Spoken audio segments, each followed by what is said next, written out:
So this is not your first time in Egypt? Came here with my then wife-to-be over 20 years ago, and we had a very memorable time, spent a few weeks here, and it's a pleasure to be back. Yeah, 20 years ago. This is a very long A very time. long time. Yes, and can you see the difference between now and then? Yeah, I mean, I've only literally just arrived sort of in the last day, but it's very beautiful around here. And the first time in Gona. Yes. And what's your impression about it? No, it's fantastic. It's a stunning place to have a film festival. Great. This is about the place. What about the movies, this industry? Do you know a little bit about Arabic, Middle Eastern movies?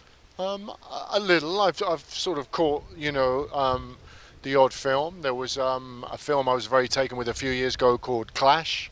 Yes. Yes, which I thought, Cannes. It yes, was, yeah, and broadcast in Cannes. that was a really brilliantly directed movie and very well executed, really well acted.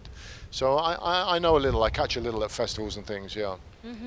What do you think? How we can develop this industry in this part of the world, the Arabic movies, the Arabic movie industry? Well, I think it's that film's a very good example of it felt like something that that the director really knew the subject matter well and sort of executed it well. I think it's about telling stories about where you're from, and very often they'll have international appeal.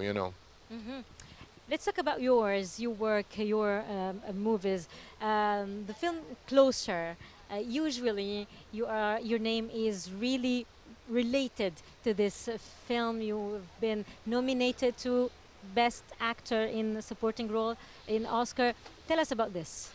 Well, that was a very big role for me because originally it was a play, it was a theatre play. Yes. And I did the original theatre production but playing the other part. And so I knew the play and the piece very, very well. And then 7 years after doing the play, Mike Nichols, who was a brilliant director, came to me and said, "Do you want to play the other part? This is the cast." And yeah, it was one of those dream, situations where I got offered a job and was so thankful. Yeah.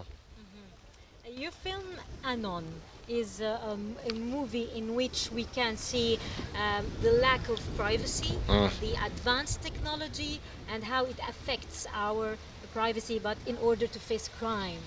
How do you perceive this issue right now? Well, it was written by Andrew Niccol, who always writes really interesting movies. He's always on a subject matter that's really relevant. And, he pitched me this movie as a movie that was about the battle for privacy, which we've already lost, in the last few years. Now, everything that we do is sort of trackable. Everything that the minute we go online, somebody knows something about us. And it's really about how we kind of gave that up very surreptitiously, without really knowing it. And he jumps into the future, and the premise is we're hardwired into it, so we don't need those anymore. And everything everybody does is recorded, and we're not that far from that, really, when you look around.